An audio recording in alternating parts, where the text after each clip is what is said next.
சரி, என்டிஏவினுடைய தலைமை பொறுப்பில் இருக்கிற பாஜக நிர்வாகிகளோடு பேசினாரா? தேசிய நிர்வாகிகள், மாநில நிர்வாகிகளோடு பேசினாரா?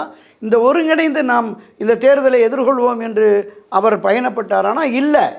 அப்போ மரியாதைக்குரிய புரட்சித் தலைவர் எம்ஜிஆர் செல்வி ஜெயலலிதாவுக்கு இணையான தான் ஒரு மிக பெரும் தலைவர் என்பதை பொது வெளிகளில் கட்டமைப்பதற்காகவும் தொண்டர்களை நம்ப வைப்பதற்காகவும் இந்த பிரச்சாரத்தை மேற்கொள்கிறார். இந்த பிரச்சாரம் வெற்றிகரமாக நடந்திருக்காரு, எந்த மாற்று கருத்துமே இல்லை.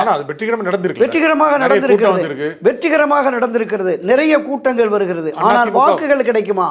வெற்றிக்கான வாக்குகள் எந்த ஒரு எடப்பாடி பழனிசாமி அதிமுக பொதுச் செயலாளரை பெரிய பிரச்சாரத்துக்கு மேற்கொள்ளும் போது கூட்டம் சேருது இல்ல, அப்ப அதிமுக மேல நம்பிக்கை வச்சிருக்காங்க இல்ல. அந்த கூட்டம் வாக்குகளாக மாறாதுன்னு சொல்றேன். நீங்க கடந்த காலங்கள் ஒவ்வொரு தேர்தலிலும் மரியாதைக்குரிய புரட்சித் தலைவர் எம்ஜிஆர் அவர்கள் எதிர்கொண்டு வெற்றி பெற்ற 77, 80, 84 காலகட்டங்களில் அதன் பிறகும் நடைபெற்ற பல்வேறு தேர்தல்களின் போது மரியாதைக்குரிய கலைஞர் கருணாநிதி ஒவ்வொரு புதுமடையிலும் சொல்வார், திருச்சியில், மதுரையில், தஞ்சாவூரில் கூட்டமெல்லாம் இங்கே வர்றீங்க, ஓட்டை மட்டும் அவருக்கு போட்டு போயிடுறீங்க அப்படின்னு.